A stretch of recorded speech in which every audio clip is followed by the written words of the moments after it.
Olá, bem-vindos a mais um programa Arte da Guerra com o embaixador Francisco Seixas da Costa, para nos mantermos no cenário de guerra, como tem sido tristemente costume nos últimos 19 meses.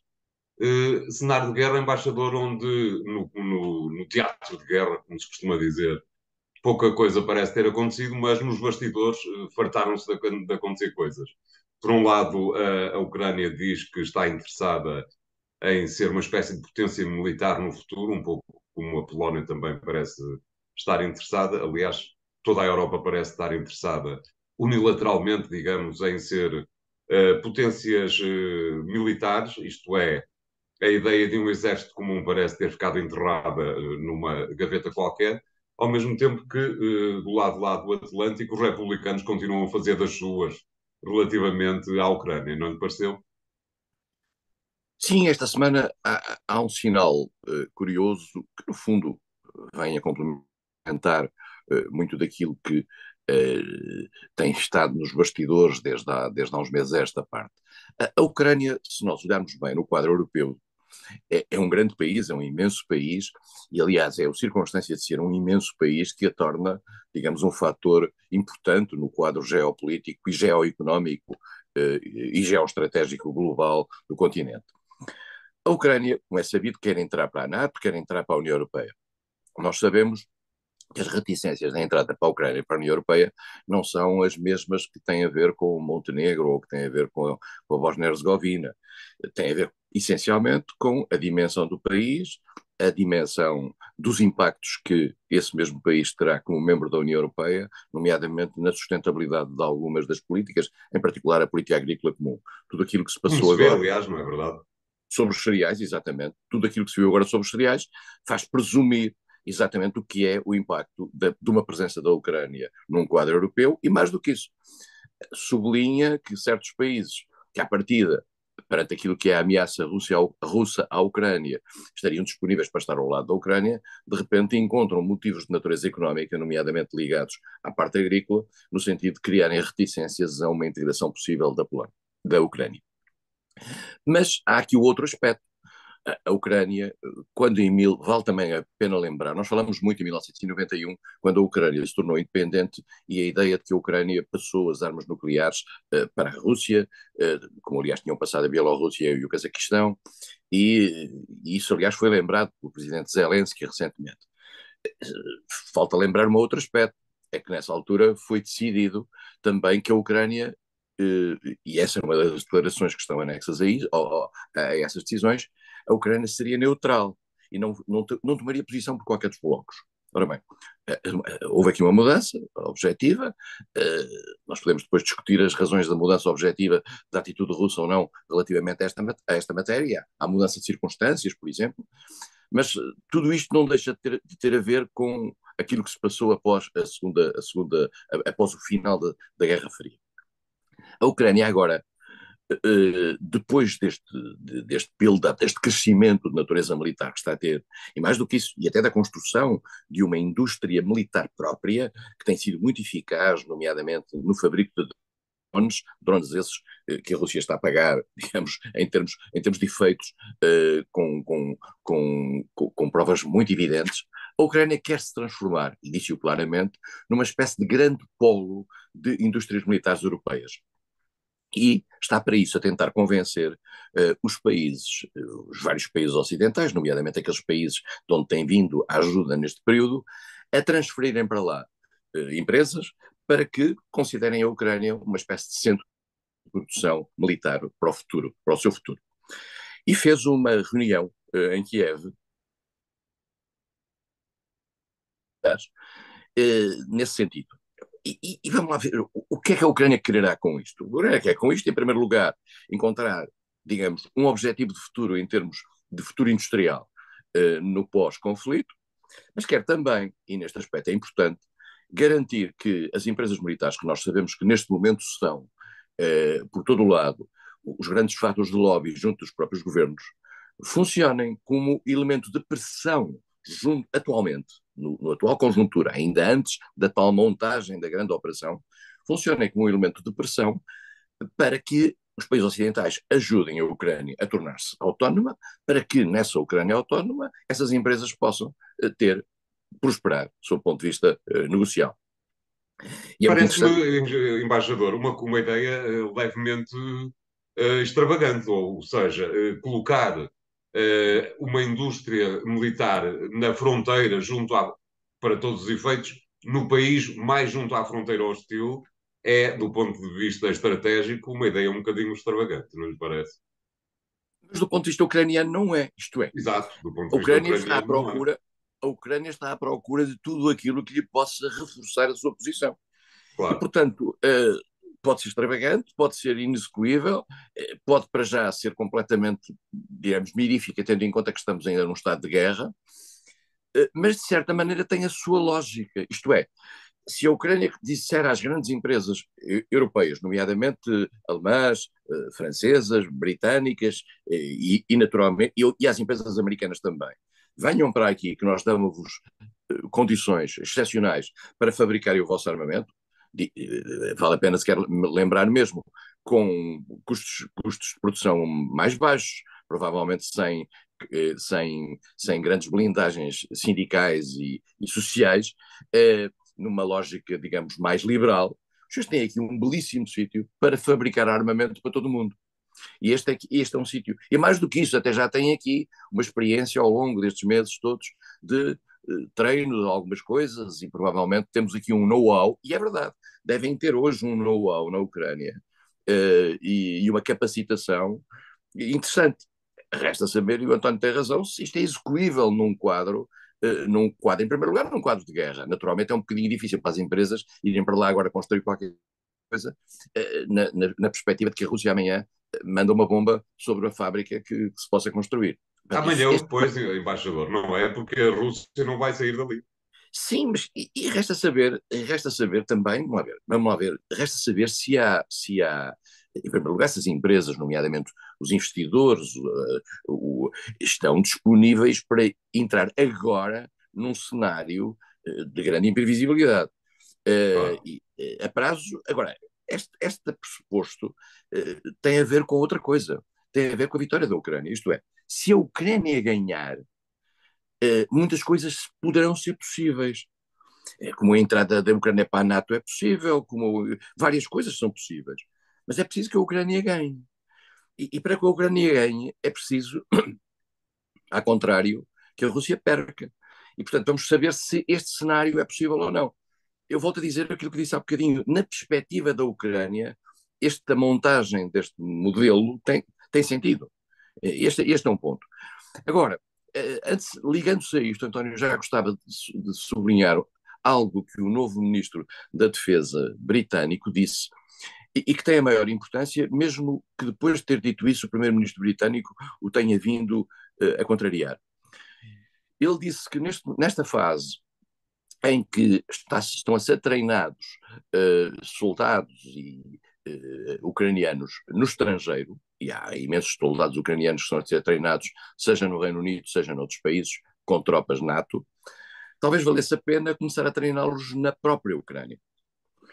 E ao treiná-los na própria Ucrânia levanta um problema de levar para ali soldados NATO nesta altura de guerra. Voltamos ao mesmo, não Era, é? era para treino, era para duas coisas, para treino, para formação e para material que esteja estragado, e empresas que possam recompor o material que tenha sido estragado durante a guerra, que tenha tido problemas durante a guerra. Ora bem, isso levanta problemas, porque a certa altura os soldados que para ali vão, os técnicos que para ali vão de países NATO, tornam-se targets, tornam-se objetivos para a guerra. O primeiro-ministro britânico já veio dizer que é contra esta ideia e que acha que esta ideia não tem sentido num quadro de guerra. Não foi isso que disse o ministro da Defesa. E honestas coisas, quando os britânicos dizem qualquer coisa, a minha experiência ajuda-me a pensar que quase sempre, a prazo, alguns americanos estão a favor dessa ideia. Normalmente os ingleses antecipam algumas ideias, mas o facto do primeiro-ministro britânico ter vindo puxar o tapete ao seu novo ministro da Defesa talvez acalma um bocadinho a questão. É um cenário, digamos, um pouco mirífico neste momento. Dito isto, já agora, vale a pena dizer que a Ucrânia está, e voltando quase ao princípio da nossa conversa, está com os seus drones a conseguir ir bastante longe e para quem puder ir ver um mapa, a Ucrânia atingiu nos últimos dias Sochi. Sochi é uma localidade, para já é uma espécie de distância turística de requintada que a Rússia tem, é talvez a melhor distância turística que a Rússia tem, fica muito a leste da Crimeia e fica já muito próxima da Abcásia, que é um país reconhecido apenas pela Rússia, mas que já fica ao lado da Geórgia. Estamos a falar Será que muito atingiram a longe. taxa do Stalin?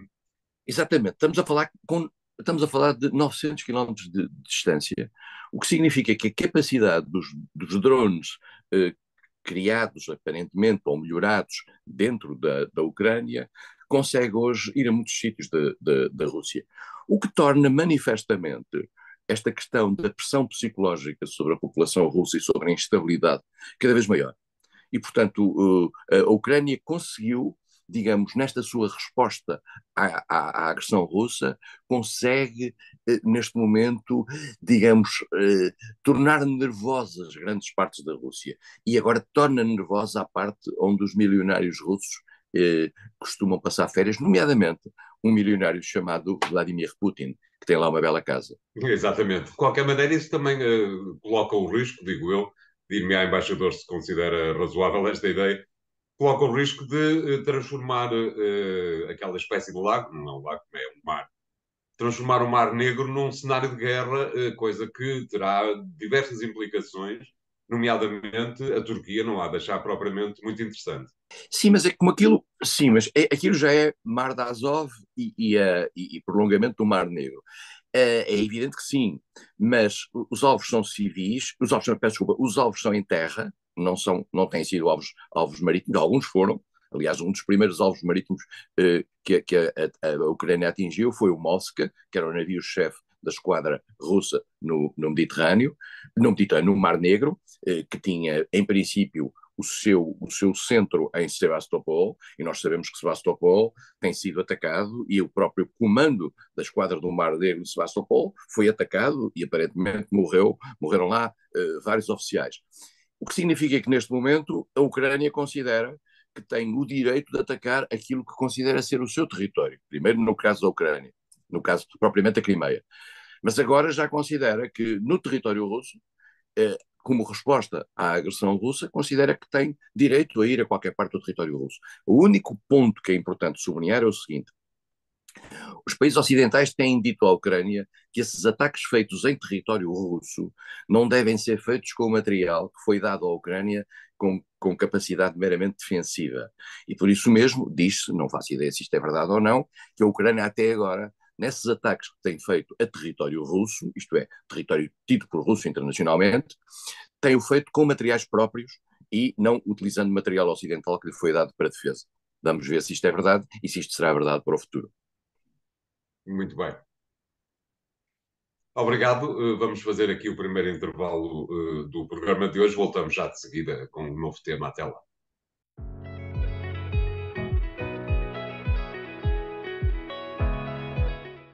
Bem-vindos à segunda parte de A Arte da Guerra para falarmos sobre um novo tema, mas um tema que, apesar de tudo, se liga bastante àquele que acabámos de versar.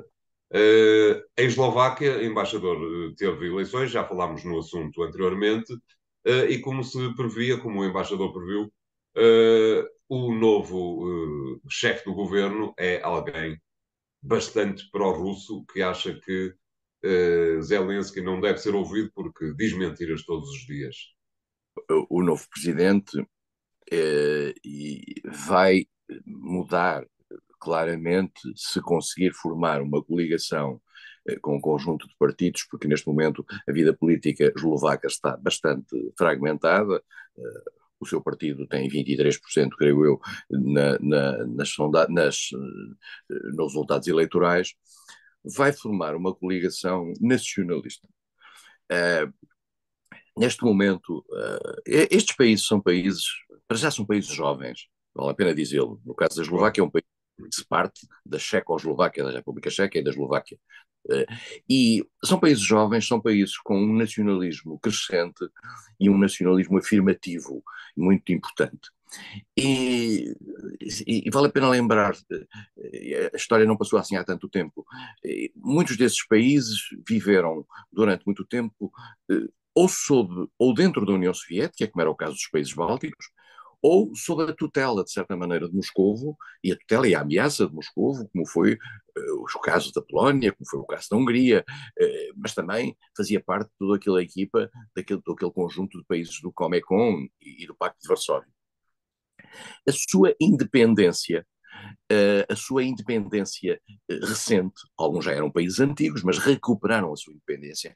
Ao recuperarem essa sua independência, esses países tiveram, logo no início, uma certa relutância em partilhar soberania com a União Europeia, isto é, a soberania que eles tinham recuperado depois de dezenas de anos de tutela exterior, era um pouco contraditório com um certo nacionalismo afirmado recentemente e com uma nova cara, com uma nova bandeira, etc., irem de repente ficar sob a tutela da União Europeia, sob a tutela de um conjunto de países que, no fundo, raptava, de certa maneira, a sua soberania. E, portanto, o discurso nacionalista em muitos destes países fez escola e passou a ser enfim, uma linha orientadora. E, por outro lado, muitos destes países também usaram o discurso nacionalista para se distinguirem até dos seus pares e da própria geografia. E também convém dizer que há países, por exemplo, como a Hungria, que têm minorias noutros países, na Roménia, por exemplo, e que tudo isso acabou por que tem um efeito de uma tradição entre eles. Robert Fico apareceu agora, depois de ter sido primeiro-ministro em 2 ciclos, apareceu agora, digamos, a reagir contra aquilo que ele vê como uma espécie de deriva de apoio sistemático à posição ucraniana, que põe em causa, digamos, o próprio papel da Eslováquia naquele contexto, nomeadamente na questão dos cereais, em que há uma espécie de competição por parte dos agricultores ucranianos face aos agricultores eslovacos, como a Polónia também reagiu, como a Hungria também reagiu, porque aqui entram interesses fundamentais, entram interesses do dia a dia. E isso é muito difícil reagir a isso. E isso são, aliás, fatores interessantes sob o ponto de vista eleitoral.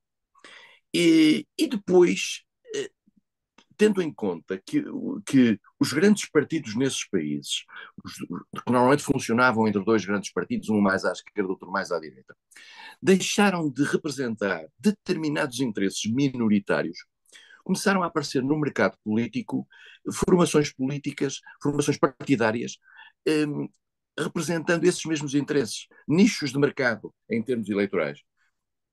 E isso deu origem, como deu origem agora na Eslováquia, a uma fragmentação da vida política e da atividade política, que faz com que o governo que vem aí é um governo de coligação, e é um governo de coligação e tem este aspecto interessante, é que, precisamente para ser de coligação, tem que acomodar alguns interesses de natureza minoritária. E, portanto, o governo atual pode ser um governo de Robert Fico, não sabemos se é ou não, mas pode ser, mas para isso vai ter que acomodar interesses agrícolas, interesses regionais, de determinadas zonas. Isso torna também os governos, a certa altura, reféns. Nós falamos aqui muito de Israel, e falamos desse caso de Israel, em que determinados partidos tornam o globo refém. E na Eslováquia tudo promete ser assim. Depois, à medida que vão criando exemplos, que até agora o único exemplo verdadeiro de uma certa dissociação dos interesses ucranianos era a Hungria. Sim. A partir do momento em que o exemplo húngaro prospera na Eslováquia, e sabendo nós que países, por exemplo, até de outra dimensão democrática, como é o caso da Áustria, têm grandes reticências relativamente à política face à Ucrânia, nós podemos vir a assistir a um deslizar de alguma posição que ponha em causa o apoio garantido à Ucrânia. Nós vimos isso acontecer por uma razão puramente egoísta, que foi o caso da Polónia. A Polónia é essa que é dos países mais determinados a defender a Ucrânia, mas que por razões de natureza económica tomou uma posição anti-ucraniana. E depois vale a pena aqui dizê-lo, e o António referiu aí o que diz Fico de Zelensky, vale a pena aqui dizer uma coisa que as pessoas não gostam de dizer em Portugal e de ouvir em Portugal, porque são maioritariamente pró-ucranianas, mas a atitude e o modo de expressão, muitas vezes com altos e baixos desde o princípio desta guerra, por parte de Zelensky e de alguns dirigentes ucranianos, é irritante. Nós percebemos que um país que está em guerra e que está a ser bombardeado, eu diria que tem direito à indignação. Mas temos que perceber também que determinados países que respondem perante os seus eleitorados têm que garantir, digamos, algum respeito pelo esforço que fizeram, nomeadamente no apoio à Ucrânia. E há países, e o caso da Polónia foi o caso mais evidente, em que os dirigentes se sentiram ofendidos pelo modo como os dirigentes ucranianos reagiram num determinado contexto. E, portanto, vamos ter aqui, digamos, um novo debate europeu. E eu volto a dizer uma coisa que ando a dizer há uns dias, mas que não posso deixar de sublinhar. Sendo que quem apoia esta guerra, essencialmente, são os Estados Unidos. Os Estados Unidos fazem a maior parte dos esforços desta guerra. A Europa não faz a maior parte dos esforços da guerra. Quem faz a maior parte dos esforços desta guerra são os Estados Unidos. Mesmo embora, tal como dissemos no passado, mais de metade do esforço financeiro desta guerra fica nos próprios Estados Unidos, porque é material militar que é produzido nos Estados Unidos. Mas dito isto, a partir do momento em que nos Estados Unidos há problemas com o apoio militar à Ucrânia, e nós assistimos a esta semana aos problemas que surgiram, embora de natureza, a meu ver, conjunturais, que teve a ver com o orçamento americano. Claro. A reação europeia perante aquilo que pode ser o desaparecimento ou a diluição relativa do apoio à Ucrânia nos Estados Unidos tenderá, digamos, a sublinhar todas as reticências que já possa haver do lado europeu. E por isso mesmo, particularmente, e volto a dizer, particularmente, se o ambiente nos Estados Unidos apontar para uma possível vitória republicana, e se nessa possível vitória republicana ficar consagrado uma expressão importante por parte do chamado grupo MAGA, Make American Great Again, que é o grupo mais pró-Trump, de certa maneira, dentro da Europa, esse sinal terá um efeito multiplicador. E, portanto, a Ucrânia tem que estar preocupada com isto. É com certeza um tema que continuaremos a acompanhar, como é evidente. Vamos fazer aqui o segundo intervalo do programa de hoje. Voltamos já de seguida. Até lá.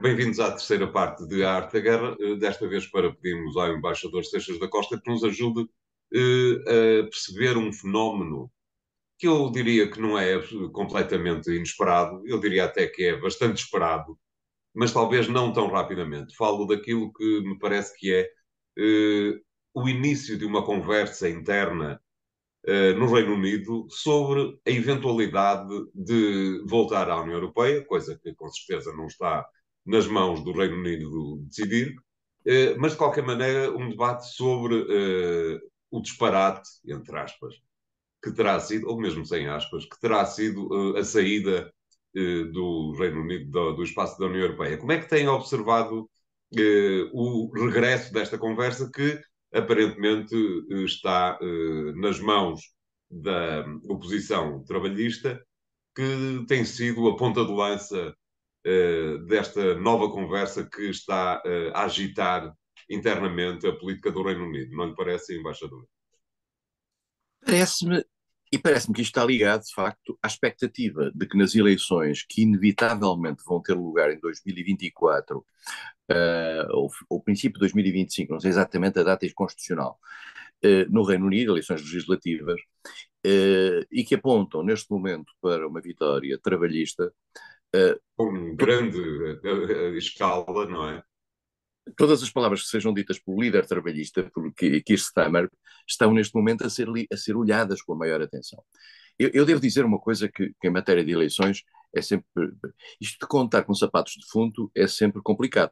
Quer dizer, os trabalhistas... O líder trabalhista, Keir Starmer, que é um homem calmo, diferente e que particularmente perante tudo aquela ciclotimia que nós assistimos dentro do Reino Unido relativamente aos primeiros ministros que sucederam desde a fase Boris Johnson, passando por Liz Truss e Theresa May e agora Rishi Sunak, tudo isto são momentos eu diria, de alguma descredibilização da liderança conservadora, E não é por acaso que ela acontece. Acontece a descredibilização pelo facto das políticas que a liderança conservadora foi implementando não terem sido aceites e os representantes, os deputados à Câmara dos Comuns terem ficado nervosos com isso mesmo. E, ao mesmo tempo, foi crescendo na oposição Keir Starmer. E nós temos que perceber que Keir Starmer representa uma ala moderada dentro do Partido Trabalhista, e foi lentamente criando, digamos, uma perspectiva de vir a ser primeiro-ministro. Dito isto, vale a pena dizer que Starmer nunca disse que quer que a União Europeia, que o Reino Unido regresse à União Europeia. Starmer está, a meu ver, a acumular, digamos, todo o conjunto de argumentário sobre o saldo global da questão da União Europeia. E a gente não, vale a pena dizê-lo, que as últimas sondagens, eu não sei se são as últimas, mas umas sondagens aqui há uns meses que existiam no Reino Unido, diziam o seguinte, que uma maioria da população, considerava que tinha sido um erro sair da União Europeia, mas ainda não havia uma maioria da população preparada para decidir a favor do regresso. Porque o regresso também tem ele algumas consequências de natureza prática, porque este tipo de processos que têm uma ruptura, tem depois a adaptação a essa ruptura. Nós não sabemos, mas a adaptação deve ser imensa em muitas áreas do Reino Unido que se adaptaram à circunstância de já estar fora da União Europeia. Agora, um eventual regresso à União Europeia implicaria reverter tudo isto. Isto tem os seus custos. Provavelmente podem ser menores do que aqueles que seria manter-se na União Europeia, mas isto tem os seus custos, e há muita gente no Reino Unido que está contente, vale a pena dizê-lo, 40 e tal por cento das pessoas que estão contentes com esta decisão, até pela mitologia que existe relativamente ao facto de estarem libertos do constrangimento do Tribunal Europeu, das leis dessa sinistra coisa que é a Comissão Europeia, segundo eles, etc. O caminho está aí para um acordo maior ou mais aberto com a União Europeia. Mas também temos que perceber uma coisa, se e quando, e era preciso que houvesse uma vaga de fundo profunda, o Reino Unido que tentasse regressar à União Europeia, as condições que os restantes 27 iriam criar, 28, aliás, nessa altura, iriam criar ao regresso do Reino Unido, iam ser draconianas, e isso ia, de facto, criar também um outro problema dentro do Reino Unido, que era pagar essas condições. Portanto, eu não sei se haverá condições para um debate tão cedo. Nós temos que perceber que o Reino Unido, lembramos no passado, primeiro, quando foram criadas as comunidades europeias, não quis fazer parte, e inclusivamente criou a EFTA como uma zona de livre circulação, como competição, no fundo, face à União Europeia, embora a EFTA não tivesse fronteiras externas, só tinha um mercado interno. Depois percebeu um dia que era vantajoso para a sua indústria e para o peso da sua economia entrar nesse projeto de sucesso que eram as então comunidades europeias. A França aí boicotou, se bem se lembra, durante anos e anos a França boicotou. O Reino Unido consegue entrar e depois de estar dentro torna-se no parceiro mais relutante dentro da União Europeia, que acumulou ao longo dos vários tratados, e foram 4 que foram feitos entretanto, portanto o Tratado de Maastricht, o Tratado de Amsterdão, o Tratado de Nice e o Tratado de Lisboa, acumulou opt-outs, isto é, situações em que não era obrigado a isto, àquilo, àquilo outro. E criou dentro da mentalidade britânica a ideia de que o que é bom é opt-outs dentro da União Europeia. E esta mentalidade acabou por levar um dia os britânicos a dizer, então o que é bom se calhar é o opt-out geral, que é sair. Exatamente. E perante uma conjuntura que teve a ver com migração, que teve a ver com desemprego, que teve a ver com vários fatores de medo, de receios, o Reino Unido deu o salto. Haverá condições para voltar? Eu não sei, mas para o debate que interessa, aliás, aos empresários britânicos, que são quem não quis sair da União Europeia, quem não queria sair da União Europeia, esse debate está aí e provavelmente numa eventual vitória trabalhista o debate vai aumentar. Claro, e vai aumentar também, muito provavelmente, a vontade de a Escócia, essa sim, se tornar independente e regressar rapidamente à União Europeia. Não me parece que a vitória trabalhista poderá alavancar este outro debate? António, eu pensei sempre que a Escócia teria, digamos, vontade de sair do Reino Unido precisamente com o Brexit. Se a hipótese do Reino Unido regressar à União Europeia vier a pôr-se, haverá menos razões para a Escócia, onde a certo, maioria da população quer ser da União Europeia, claro, para fazer esse voto. E convém dizê-lo, o que se tem passado na Escócia nos últimos tempos, e em particular o escândalo que agora envolveu a exato, primeira-ministra da Escócia, há neste momento, dentro da Escócia, uma vontade mais diminuída certo, para a afirmação da Cartada Nacional de Independência. E, portanto, eu não me parece que a Escócia, neste momento, possa ser um fator a contar no quadro global. Imediatamente a seguir ao Brexit, talvez, mas a Escócia não soube cavalgar isso. E também convém dizer o seguinte: é que a Escócia, das duas, uma, ou quererá proceder à catalã, isto é, fazer um referendo próprio sem autoridade nacional, ou então teria que passar a sua eventual independência pelo Parlamento em Londres, pela Câmara dos Comuns. E aí nós sabemos que há uma esmagadora maioria, conservadores, trabalhistas incluídos, que é contra a independência da Escócia. claro, evidentemente. Muito bem, obrigado, embaixador. O programa fica por aqui hoje. Podem continuar a ouvir-nos, a ouvir o embaixador Seixas da Costa no podcast que encontram nos sites do Jornal Económico. Até para a semana. Obrigado.